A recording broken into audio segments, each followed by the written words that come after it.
할렐루야. 오늘도 주님의 은혜 안에 믿음의 복된 삶을 승리하는 성도들 되기를 주님의 이름으로 축복합니다. 우리가 교회 역사에 위대한 인물들, 주목받는 인물들이 있는데 그 중에 어거스틴이라고 하는 믿음의 사람이 있어요.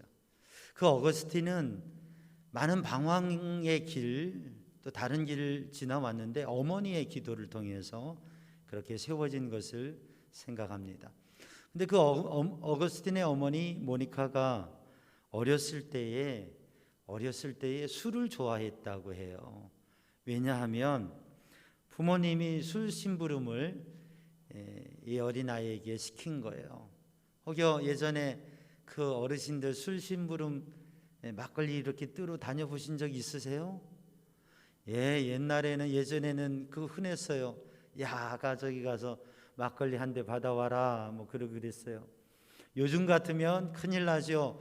요즘은 절대 안 돼요. 미성년자에게는 그런 거 판매 못하고 그런 일을 하는 게 안 된다고 하는 걸 잘 알고 있는데 예전에는 그냥 그렇게 서양이고 동양이고 시켰어요. 부모님이 가서 술 좀 떠오느라 그러면 광에 가서 그 술 퍼가지고 오는데 그 술을 떠오는데 그게 다 그때 경험해 보신 분들 알잖아요. 어때요? 그 궁금해가지고 무슨 맛인가 그래가지고 한 방울 맛을 보면 또 어떤 좀 달달한 맛도 있는 것 같아서 더 먹고 그러죠. 그 신부를 하면서 한 모금 마시던 게 이제 한 사발 마시게 되고 그래서 술에 젖어서 술을 좋아하는 그러한 어린 나이에 그러한 상황이 되어버린 거예요. 그래서 심부름을 하면 그 심부름을 하면서 그렇게 술을 마시고 술에 젖어지는 그리고 그것 때문에 또 잘못된 원사까지도 하는 경우가 생겨지는 거예요. 어느 날 광에 술을 뜨러 갔어요. 그래서 술을 뜨러 가서 거기에서 술을 뜨면서 이제 한 사발 또 마시고 있는데 그때 그 옆에 그 집의 하녀가 이렇게 얘기하는 거예요. 술주정뱅이, 너 술주정뱅이야 라고 얘기하는 거예요. 그러니까 이 주인의 딸인데 그런데 방에서 술을 마시다가 하녀에게 종에게 야, 너 술주정뱅이야 술주정이. 그러니까 언짢게 불편한 마음이 들어서 곤란했는데 근데 그가 그걸 가지고 더 싸울 수도 없고 또 아버지에게 가서 아버지 이런 일이 있었어요 라고 그렇게 고자질 수도 없고 그러니까 거기에서 난감한데 그때 내가 이렇게 부끄러움을 당하는 게 내가 잘못됐구나 고쳐야지 하고 술을 끊었다고. 그래서 믿음의 삶을 잘 살고 성장해서 아들을 위해서 기도하는 어머니가 된 것이지요. 사랑하는 성도들, 우리는 우리의 삶에 때로는 사람의 불편한 말을 통해서 하나님께서 우리를 깨닫게 하시고 나쁜 습관, 잘못된 것을 바꾸게 하시는 경우가 있습니다. 모니카의 경우처럼 우리도 우리에게 누군가가 불편한 얘기를 했을 때 또 다른 얘기를 했을 때에 그때에 그것을 단지 불편하고 언짢게만 생각지 아니하고 그것을 통해서 하나님께서 우리에게 깨닫게 하시고 또 하나님께서 말씀하시고자 하는 게 무엇인지 그것을 헤아릴 수 있는 성도들이 되기를 주님의 이름으로 축복합니다. 사람들의 말을 통해서도 하나님의 음성과 하나님의 뜻을 헤아릴 수 있는 또 우리들이 사람들에게 얘기할 때에 가능하면 칭찬하고 좋은 얘기들을 하는 게 좋아요. 긍정적인 얘기를 하는 게 좋아요. 그러나 늘 칭찬과 좋은 말뿐만 아니라 꼭 필요한 쓰더라도 그래서 약이 입에는 쓰지만 몸에는 좋다고 그러지 않습니까? 좋은 말이 필요한 말이 꼭 필요한 말이 해야 될 말이 듣기에는 불편하지만 그러나 그의 삶에는 좋은 것이죠. 그래서 사람들에게 늘 좋은 말을 하고 긍정적으로 얘기해야 되겠지만 그러나 때로는 꼭 필요한 말을, 쓴 말을 할 수 있는 성도들, 그리고 누군가가 나에게 쓴 말을 할 때 그 말을 들을 수 있는 성도들. 여러분, 그런데 늘 남을 비판하고 부정적이고 잘못됐다고 하는 거 지적하는 말만 이야기하면 관계가 좋을 수가 없어요. 그러한 말을 할 때는 정말 사랑의 마음을 담아서 그 사람을 위해서 사랑의 마음으로 얘기할 때 그 말이 의미가 있어지는 것이죠. 하나님의 말씀을 보면, 성경을 읽어보면 하나님께서 하나님의 백성에게 말씀하실 때, 하나님께서 부르실 때 하나님께서 간절하게 부르시는 적이 있습니다. 창세기 3장 9절에 보면 하나님께서 아담에게 하나님의 말씀에 불순종하고 선악과를 따먹고 숨어있는 나뭇잎 뒤에 숨어있는 아담에게 하나님께서 부르셨어요. 아담을 하나님께서 부르셨어요. 아담아, 아담아, 내가 어디 있느냐라고 하나님 부르시는 거예요. 하나님께서 아담이 하나님의 말씀에 불순종하고 선악과를 따먹고 잘못한 것을 모르셨기 때문에, 그가 살아온 것과 지금의 형편과 지금 나뭇잎의 뒤에 숨어 있는 것을 하나님께서 모르셨기 때문이 아니라 다 아시는데, 그렇게 숨어 있는 아담을 하나님께서 만나고 말씀하시고, 그리고 그 아담이 하나님의 음성을 들으면서 회개하고 돌이키기를 원하셨던 것이죠. 그래서 아담아, 아담아 부르시는, 내가 어디 있느냐, 하나님 다 아시면서. 사랑하는 성도들, 오늘 또 우리를 부르시는 하나님의 그 부르심, 그 음성에 귀를 기울이는 성도들 되기를 주님의 이름으로 축복합니다. 창세기 22장 11절 말씀을 보면, 아브라함이 하나님의 말씀을 따라 하나님이 정하신 모리아 땅에 산에 올라가서 그 아들 이삭을 번제로 드리려고 할 때에, 그래서 그 아들을 이삭을 묶어놓고 칼로 그 목을 치려고 할 때 하나님께서 아브라함아, 아브라함아, 내 아들에게 손을 대지 말아라, 그렇게 말씀하십니다. 하나님께서 아브라함이 얼마나 하나님을 사랑하시는지, 그리고 하나님께서 아브라함을 사랑하시기 때문에 그 아브라함이 하나님을 믿고 사랑하고 순종하는 것을 보이고자 하셨는데, 더 이상 할 필요가 없다. 네가 나를 사랑하는지 내가 다 아니까 그냥 그 아들에게 더 이상 손을 대지 말아라 말씀하십니다. 누가복음 22장 31절 말씀에 보면 예수님께서 시몬에게 시몬아, 시몬아, 사단이 밀가부를 타려고 너에게 달려드는데, 그런데 내가 너를 위해 기도했다. 그러니 네가 돌이킨 후에는 다른 사람을 돌보는 사람이 되라 라고 말씀하셨습니다. 겟세마네 동산에서 예수님께서 시몬에게 시몬아, 시몬아, 깨어 기도하라. 네가 1시간도 깨어 있을 수 없더냐? 시험에 들지 않게 깨어 기도하라. 잠자고 있는 시몬을 부르시고 깨우시면서 주님께서는 시험에 들지 않게 깨어 기도하라. 내가 너를 위해 기도했으니 사단이 너를 공격할 때에 네가 그 시험을 이기고 다른 사람을 돌보는 사람이 되라고 주님께서 시몬 베드로에게 말씀하셨습니다. 사도행전 9장 4절 말씀을 보면 유대인으로서 잘 나가는, 유대인으로서 바리새인으로서 예루살렘에서 잘 나가는, 그래서 유대인 가운데에도 영향력이 있고 다른 사람들을 이끌고 다른 사람이 그를 증인 삼을 그런 사울이 예수님을 믿는 사람들을 핍박하려고 그들을 잡아 가두고 죽이려고 가던 길에 그 다메섹 도상에서 주님이 부르십니다. 사울아, 사울아, 내가 어찌하여 나를 박해하느냐라고 부르십니다. 주여, 누시니까 나는 네가 박해하는 예수다. 예수님을 믿지도 않고 예수님을 믿는 사람을 박해했던 사울을 주님이 부르셨고, 그 주님의 부르심의 소리를 들었을 때 주변에 있는 사람들은 천둥 소리와 같은 것을 들었어요.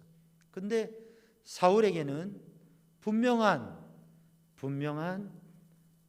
말씀으로, 부르심으로 임했던 것이죠. 성경 말씀을 보면 하나님께서, 주님께서 주님의 백성을, 주님의 제자를, 주님의 사람을, 또 방황하고 있는 사람을, 주님을 박해하는 사람을 부르셨습니다. 그리고 또 교회 역사 속에서도 주님께서는 사람들을 부르셨습니다. 오늘 본문의 말씀 2절에 보면 여호와께서 부르짖으셨다고 말씀하고 있습니다. 여호와께서 부르짖으셨다. 이 부르짖으셨다고 하는 이 말씀은 포효하셨다라고 하는, 포효하신다. 포효한다고 하는 뜻은 뭐냐면 사자가 울부짖듯이, 저 정글에서 사자가 으르렁 하면서 짐승을 잡아먹으려고 합니다. 위협합니다. 그 사자의 거친 울부짖음 소리, 그렇게 사자가 으르렁 하면 온 숲속의 정글에 짐승들이 놀래고 어찌할 바를 모릅니다. 두려워합니다. 깜짝 놀랍니다. 그런 포효함이라고 하는 것은 위험 있게 무섭게 울부짖는다고 하는 말입니다. 근데 여호와께서, 하나님께서 부드러운 음성으로, 위험이 있는 음성으로 말씀하실 때가 있는데, 하나님께서 울부짖듯이, 하나님께서 그 호소를 넘어서서 호통하듯이, 아담아, 아담아, 시몬아, 시몬아, 사울아, 사울아, 이렇게 부르실 때가 있었다고. 오늘 본 말씀 아모스 1장 2절 말씀에 이스라엘을 그렇게 하나님이 부르셨다고 하는 거죠. 이스라엘아, 이스라엘아 부르시는, 하나님께서 아무개야, 아무개야 부르시는데, 하나님께서 간절하게 그 목소리로 두렵게 마치 천둥이 치듯이 그렇게 하나님의 음성을 내시고, 하나님의 목소리를 내시고, 하나님의 소리를 바라신다고 하는 거죠. 이스라엘을 향해서. 오늘 본문의 말씀에 왜 하나님께서는 그렇게 부르셨는가? 여러분, 삶을 살아가면서 하나님께서 여러분을 부르시는 것을, 원래 하나님의 부르심은 귀로 들을 수가 없습니다. 하나님은 영이시기 때문에요. 마음으로 듣는 거죠. 근데 그 마음으로 듣는 게 강렬해서 귀로 듣는 것으로 생각되어지고, 때로는 여러 사람이 듣게끔 하나님께서 그렇게 들려주실 때가 있습니다. 여러분, 하나님께서 여러분을 부르신 것을 들어보신 적이 있습니까? 부모가 자녀를 바라보면서요, 자녀들이 이렇게 놀고 있잖아요. 우리 형경이 현아가 이렇게 놀고 있어요. 그런데 내가 이렇게 보니까 거기서 재밌게 편안하게 놀고 있는데 그 뒤에 차가 이렇게 오고 위험한 거예요. 나하고 거리가 좀 떨어져 있는데, 근데 얘는 해맑게 놀고 있는 거예요. 그러면 뭐 알아서 하겠지, 뭐 차가 부딪히면 부딪히고 그러나요? 어떻게 해요? 형경아, 형경아, 형경아, 그 뒤에 위험해, 어서 이리 나와봐 라고 할 거 아니에요? 그렇죠. 왜? 사랑하기 때문에, 왜? 마음을 담고 있기 때문에, 정말 그 위기를 넘어서게 하기 위해서 그렇다고 하는 것이죠. 왜 여호와께서, 왜 하나님께서 이렇게 이스라엘을 향해서 외치시는가? 그것은 이스라엘이 죄로 인하여 멸망의 길에 서 있고 심판을 받을 수밖에 없는 상황인데, 하나님께서 이렇게 포효하시면서, 하나님께서 이렇게 호통을 치시면서, 그러면 안 된다, 회개하고 바로 믿음으로 서서 하나님의 선택된 백성답게 살아라고 하는 말씀인 것이죠. 오늘 우리는 참 제한된 시대에 살고 있습니다. 코로나19로 인해서 예기치 않은 일을 당하고 이제껏 살아왔던 삶의 모습에 대해서 다시금 뭔가 바꾸고 생각해야 되는 시기입니다. 어찌 보면 코로나19라고 하는 것도 하나님께서 허락하신 하나의 심판이고 하나의 호통이고 그냥 편안함과 발달만을 향해서 나아가는 이 문화, 문명, 이 시대에 대한 하나님의 책망일 것입니다. 그래서 우리는 이 가운데에서 주님의 음성을 듣고 주님의 마음을 알고 그 너머에 있는 그 깊이에 있는 주님의 말씀, 주님의 뜻, 주님의 사랑과 주님이 원하시는 것을 바라볼 수 있는 믿음의 사람이 되기를 주님의 이름으로 축복합니다. 오늘 하나님이 부여하신 데에는 하나님께서 이렇게 호통하며 울부짖으시는 데에는 그 시대와 역사의 배경이 있습니다. 오늘 본문의 말씀은 남유다 출신인 아모스라고 하는 목자를 통해서 그는 양을 치고 뽕나무도 가꾸는 그러한 농부요 목자인데 이 사람을 통해서 북이스라엘에 있는 왕과 백성들에게 말씀을 전하게 하신 거죠. 그러니까 남쪽 출신인 사람으로 우리로 말하면 대한민국 출신인 사람이 북한에 이러한 메시지를 선포하는 거예요. 그런데 이것은 어찌 보면 상관이 없는 일이지 않겠습니까? 근데 하나님의 사랑과 긍휼의 마음으로 이 말씀을 전한다고 하는 것이죠. 이스라엘은 남북이 분단되어지고 그 분단되어질 때에 여로보암이라고 하는 사람이 장군이 왕이 되어서 북이스라엘 10개 지파를 분리해서 이스라엘을 남북을 분단시켰습니다. 지금 오늘 본문의 말씀은 그 여로보암 이후에 오므리 왕조, 오므리와 아합, 그래서 가장 하나님 보시기에 악을 행했던 그러한 시대 오므리 왕조를 지나서 엘리야의 예언의 선포로 그 오므리 왕조가 무너지고 아합이 무너지고 하나님께서 엘리야를 통해서 세운 예후가 아합을 처단하고 왕이 되어서 예후 왕조가 되어지면서 북이스라엘은 신앙 개혁을 이루었어요. 아합의 왕국 왕권, 아합의 정권을 완전히 뿌리 뽑고요.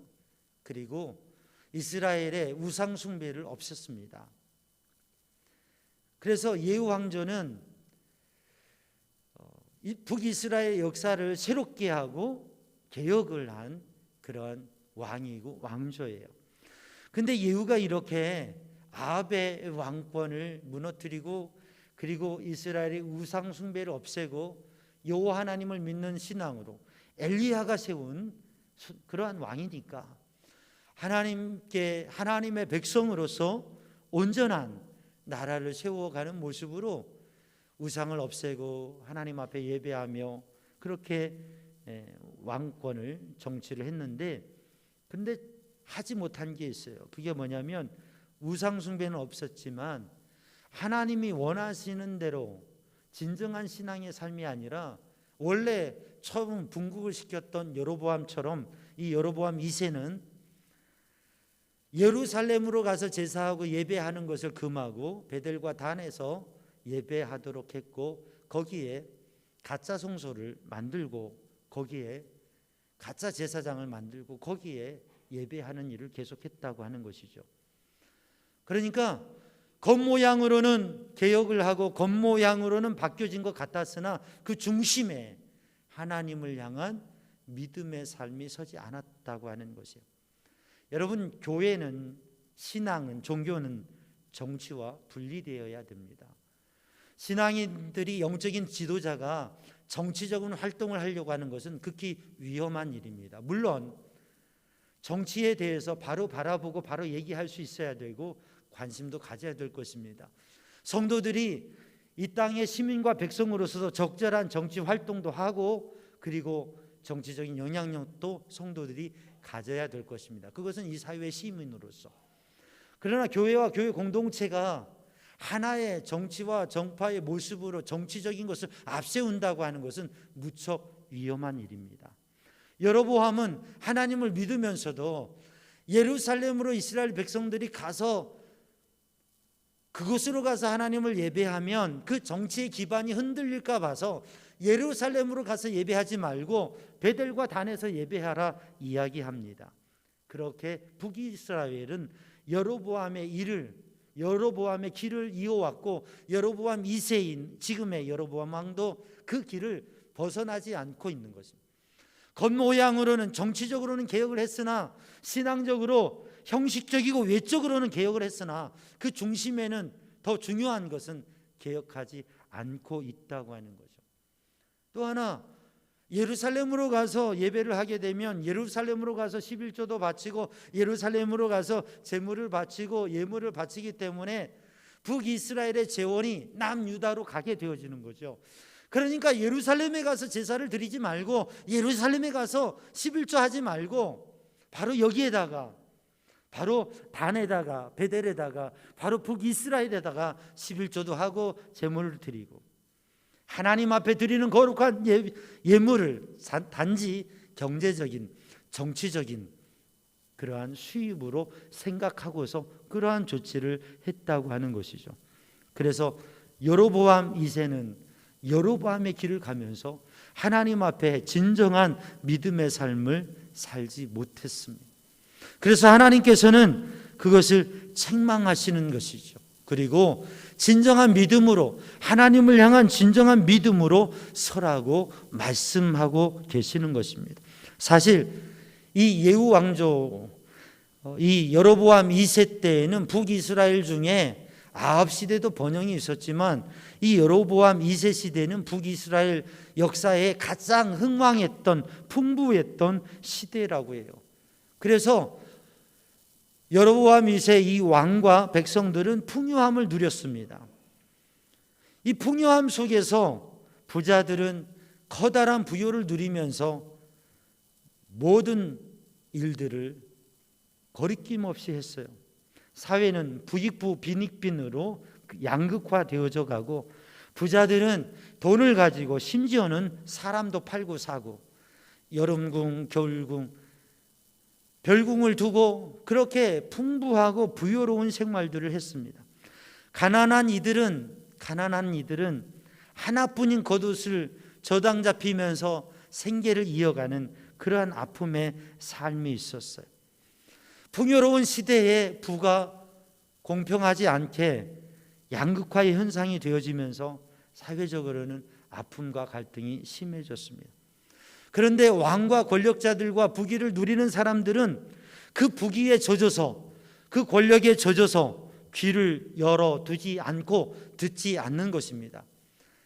말할 수 없는 횡포와 불의와 그리고 교만과 거짓과 그리고 헛된 것에 마음을 빼앗기고 삶을 살아가는 것이죠.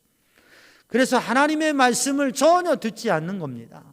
하나님의 말씀에 전혀 귀를 두지 않고 듣지 않고 귀 기울이지 않고 외면하는 것입니다. 귀가 닫혀 있고 무감각해져 있는 겁니다. 그래서 하나님께서는 포효하시면서 아모스를 통하여 사자가 울부짖듯이 이스라엘아 이스라엘아 하나님께서 지금 무엇을 행하실 줄 아느냐라고 이렇게 선포하고 있는. 사랑하는 성도들, 오늘 우리가 혹시 이 현대의 문명이 발달과 풍요 속에서 영적인 것과 하나님 앞에 진정한 마음이 없이 이렇게 귀가 닫혀져 있고 무감각해져 있었지 않나. 그래서 하나님께서는 우리에게 코로나19도 허락하시고 하나님께서는 지금 어찌 보면 우리에게 호통을 치면서 야 아무개야 라고 하나님께서 그렇게 부르시고 계시지 않는가. 하나님께서 우리에게 하나님의 말씀을 들으라고 하나님 앞에 서라고 정신을 차리라고 그렇게 말씀하시지 않나. 오늘 우리 삼양중앙 성도들이 하나님의 부르심의 소리를 포효하는 하나님의 부르심의 소리를 또는 속삭이시는 하나님의 부르심의 소리를 주님의 음성을 주님의 부르심을 들을 수 있다면 그것은 행복한 것이고 소망이 있는 것입니다. 오늘 우리들의 귀가 닫혀지고 우리들의 영이 무감각해져 있다면 아무 소리도 듣지 못하고 아무 느낌도 없을 것인데, 우리 사랑하는 사명교회 성도들이 하나님의 은혜를 누리는 성도들 되기를 주님의 이름으로 축복합니다. 오늘 본 말씀 1절을 읽어보면 이 시대에는 어떤 시대냐, 2년 뒤에 지진이 있을, 지진 2년 전에 하나님께서 이 아모스를 통해서 말씀하셨다. 지금은 무척 풍부하고 풍성한 시대이지만 2년 뒤에는 엄청난 지진이 나서 도시도 무너지고, 지진이 일어나면 어떻게 됩니까? 땅이 갈라지고요, 건물도 무너지고 사람이 살아날 수가 없는 거예요. 지금은 너무나 풍요롭고 안전하지만 2년 뒤에는 그렇게 된다고 하는, 사람의 인생이라고 하는 게 10년이면 강산이 변한다고 하는데요, 알지 못합니다. 1년, 2년 뒤에 어찌 될지 모릅니다. 내가요, 우리들 가정이요, 우리들 자녀들이, 우리의 삶이요, 우리 교회가요, 2년 뒤에는 어떻게 될지 모릅니다. 물론 2년 뒤에도 우리 교회 건물 안전할 거예요. 우리 교회 든든할 거예요. 그렇지만 엄격하게, 엄중하게 우리가 생각해야 될 것은 2년 뒤에 우리의 삶이, 우리의 자녀의 삶이, 우리의 가정이, 우리 교회 공동체가, 아니 2년 뒤에 이 나라의 민족이 어떻게 될지 사실 모릅니다.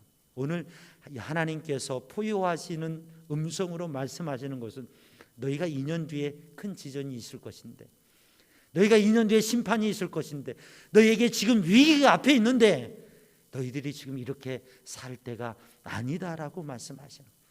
그래서 오늘 또 우리는 우리가 풍요한 중에도 위기를 바라볼 수 있는 그런 믿음의 사람이 되기를 주님의 이름으로 축복합니다. 2년 뒤에 있을 일을 바라보면서 하나님께서 미리 선포하시는 것입니다. 그리고 이스라엘의 만국의 역사를 하나님께서는 바라보시고 계획하시면서 말씀하고 계시는 것입니다. 하나님께서 미리 예언을 통해서 말씀하시는 이유는 뭐냐면, 지진이 일어났을 때, 심판이 일어났을 때에, 그리고 어려움과 환란이 일어났을 때, 이것 때문에 절망하고 그것 때문에 무너져 버리고 그냥 거기에 묻혀 버리는 게 아니라, 하나님의 약속의 말씀과 예언의 말씀을 바라보면서 힘들고 어려울 때 그 말씀 때문에 회개하고 돌아서고, 또는 힘들고 어려울 때 하나님, 살아계신 하나님을 의지하고 그 환난의 때를 이겨가는 것이죠. 그래서 하나님께서는 우리에게 회개하라고, 하나님의 말씀을 붙잡고 영적 하나님의 은혜와 능력 속에서 승리하라고 말씀하시는 것입니다. 그래서 오늘 또 우리들이 하나님의 부르심을 들을 수 있는, 그리고 그 하나님의 부르심 앞에 회개하며 새롭게 설 수 있는 믿음의 사람 되기를 주님의 이름으로 축복합니다. 아모스를 통하여 주시는 말씀, 아모스 5장 24절 말씀에 오직 정의를 물같이, 공의를 마르지 않는 강같이 흐르게 할지어다. 오늘 또 우리의 삶을 통해서 하나님의 뜻이, 하나님의 원하시는 하나님의 백성으로 삶이 이루어지도록 그렇게 하나님 앞에서는 성도들 되기를 주님의 이름으로 축복합니다. 사랑하는 성도들, 이 예배 가운데 여러분의 마음에, 우리의 마음에 우리를 부르시는 주님의 음성을 들으실 수 있기를 바랍니다. 때로는 속삭이시고, 때로는 고함 치듯이, 호통하듯이 우리에게 말씀하시는 하나님 아버지, 그 마음은 사랑으로, 야 그렇게 하면 안 되지, 그렇게 살면 안 되지, 야 사랑하는 아들아, 사랑하는 딸아, 나의 자녀답게, 나의 백성답게, 겉으로가 아니라 정말 심령의 믿음으로 하나님의 사랑을 알며 그 하나님의 사랑받은 백성으로 살아가라고 하시는 그 하나님의 말씀을 들으며, 풍요 속에서도 위기를 생각하고 위기의 때 하나님 앞에 돌아설 수 있는, 또 늘 언제나 우리들의 심령이 무감각해져 있고 막혀진 사람이 아니라, 세상의 삶에 그냥 젖어서 사는 게 아니라 귀가 열려 있어서 주님의 부르심과 주님의 말씀을 듣고 하나님의 뜻을 따라 살아갈 수 있는 그런 믿음의 백성 되어서 코로나 때에도 하나님의 은혜를 가지고, 하나님의 말씀을 가지고 다른 이들을 붙들어 줄 수 있는 성도들이 되기를 주님의 이름으로 축복합니다. 기도하겠습니다. 사랑의 주님, 은혜의 주님, 이 시간 주의 성령으로 주님의 은혜로 저희를 붙들어 주시옵소서. 하나님의 부르짖으심, 하나님의 포효하심, 하나님의 애타게 부르시는 그 부르심을 우리 심령에 듣고 주님 앞에 서게 하여 주옵소서. 예수님의 이름으로 기도하옵나이다. 아멘.